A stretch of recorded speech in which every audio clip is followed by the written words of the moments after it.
జరిగాయా అని మిమ్మల్ని అడుగుతున్నా. ఇది పద్ధతి అని మిమ్మల్ని అడుగుతున్నా. అయితే మీరందరూ ఏంటంటే ఇన్ని జరిగినా మాకెందుకులే, బయట వస్తే మా మీద ఒక కేసు పెడతారు అనే పరిస్థితికి వచ్చారు. కేసులు పెడతారని మీరు బయట రాకపోతే, నిర్మోహమాటంగా మాట్లాడకపోతే జరగబోయేది ఏంటంటే మీరే మీ మరణ శాసనాన్ని రాసుకుంటున్నారు. తమ్ముళ్ళు, ఆడబిడ్డలు, మీరు గుర్తుపెట్టుకోవాలి. రేపు జరిగే ఎన్నికలు 5 కోట్ల ప్రజానీకానికి ఈ జగన్మోహన్ రెడ్డి జరిగే ఎన్నికలు తప్ప నా ఒక్కడి కోసమో జనసేన కోసం ఇంకొకరికి కాదని చెప్పి మీకు తెలియజేస్తున్నా. రాష్ట్రాన్ని కాపాడుకుంటామా లేదా? మన పిల్లల భవిష్యత్తును బాగు చేసుకుంటామా లేదా? ఈ విషయంలో అందరికీ స్పష్టత ఉండాల్సిన అవసరం ఉంది. నేను ఒకటే మీ అందరికీ హామీ ఇస్తున్నా, నా జీవితంలో మళ్ళా పదవి ముఖ్యం కాదు. ఇటీవల కాలంలో మీరు చూశారు, ప్రపంచం మొత్తం 70-80 దేశాల్లో బ్రహ్మాండంగా స్పందించారంటే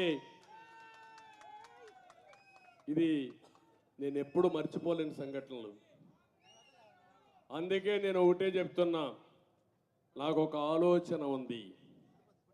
ఆ ఆలోచన తెలుగు జాతి నెంబర్ 1 జాతిగా ప్రపంచంలో ఉండాలనేది ఏకైక లక్ష్యం తప్ప ఇంకోటి కాదు. నేను ఆ రోజు విజన్ 2020 తయారు చేశా.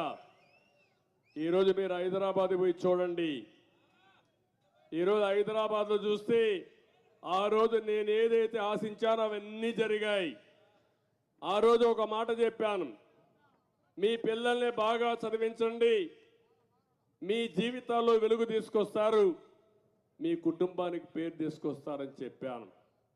నా మీద నమ్మకం ఉండి చదివించిన వారంతా ప్రపంచం మొత్తం వెళ్ళారు, బ్రహ్మాండంగా ఉద్యోగాలు చేశారు, తిరిగి మీకు డబ్బులు పంపిస్తున్నారు.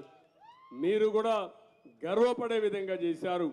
ఈరోజు ప్రపంచంలో ఎక్కువ ఆదాయం సంపాదించేది ఎవరంటే ఇండియన్స్, భారతదేశం వాళ్ళు. అందులో వాళ్ళకంటే ముందుండేది తెలుగు జాతి, తెలుగు వారు. అది నాకు గర్వ కారణం. 25 ఏళ్లకు మనం ఫౌండేషన్ వేశాను. ఇప్పుడు నేను కోరుకునేది 5 కోట్ల మంది ఆంధ్రప్రదేశ్లో ఉన్నాం, 5 కోట్ల మంది తెలంగాణ, వేరే రాష్ట్రాల్లో, విదేశాల్లో ఉన్నారు. వాళ్ళు బాగానే సెటిల్ అవుతున్నారు. తెలంగాణలో కూడా ప్రభుత్వాలు మారాయి కానీ ఎక్కడ కూడా అభివృద్ధి నిరోధించలేదు.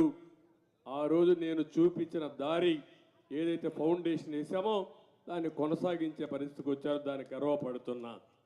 ఇక్కడేమైంది? అమరావతి మొత్తం పోయిందా లేదా? ఎన్ని లక్షల కోట్ల రూపాయల ఆస్తి విధ్వంసం అయిపోయిందో ఒక్కసారి మీరు ఆలోచించండి. ఇంకా 3 నెలలు ఇంటికి పోతాడు. ఇప్పుడు విశాఖపట్నానికి రాజధాని మార్చేస్తాడంట. నిన్న కూడా కోర్టులో చీవాట్లు పెట్టి ప్రభుత్వ ఆఫీసులు ఏది కూడా షిఫ్ట్ చేయడానికి వీలు లేదని వాతలు పెట్టే పరిస్థితి వస్తే సిగ్గులేని ప్రభుత్వం ఇంకా మాట్లాడుతుంది. ఈ ముఖ్యమంత్రి విశాఖపట్నంలో 500 కోట్ల రూపాయలు ఖర్చు పెట్టి రిషికొండ బోడిగుండు కొట్టేసి అక్కడ ప్యాలెస్ కట్టే పరిస్థితికి వచ్చాడు. ఏమన్నా నాకు అర్థం కాలేదు. ఒకటి కాదు, ఇలాంటివి సంఘటనలు ప్రతిరోజు జరుగుతున్నాయి. అందుకే నేను మిమ్మల్ని అందరినీ కోరేది, మనందరం కలుద్దాం. ఈరోజు రాజకీయాలకు అతీతంగా కోరుతున్నా, తెలుగుదేశం పార్టీ ఒక నిర్దిష్టమైన సిద్ధాంతాలు ఉన్నాయి. ఈరోజు చాలామంది వెనుకబడిన వర్గాలు వచ్చారు. వారందరినీ మనస్ఫూర్తిగా సాదరంగా పార్టీలోకి స్వాగతం పలుకుతున్నా. ఎస్సీలు వస్తున్నారు, వారికి కూడా స్వాగతం పలుకుతున్నా. ఎస్సీలు కానీ, బీసీలు కానీ, మైనారిటీ కానీ అందరం కలవాల్సిన అవసరం ఉంది. ఎస్టీలు కానీ కలవాల్సిన అవసరం ఉంది. కలవడం కాదు, మళ్ళీ మనం అందరం కలిసి రేపు జరిగే ఎన్నికల్లో ఏకపక్షంగా ఎన్నికలు జరగాలి. నేను ఒకటే మిమ్మల్ని కోరేది, ఈరోజు ఇలాంటి వ్యక్తి రాజకీయాలకు పనికిరాని వ్యక్తి. నేను చాలామంది ముఖ్యమంత్రులు చూశాను.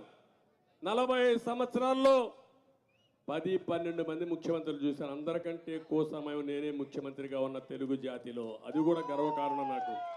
అది నా గొప్ప కాదు, మీరు ఇచ్చినటువంటి ఆశీస్సులు అవన్నీ. కానీ ప్రతి నిమిషం నేను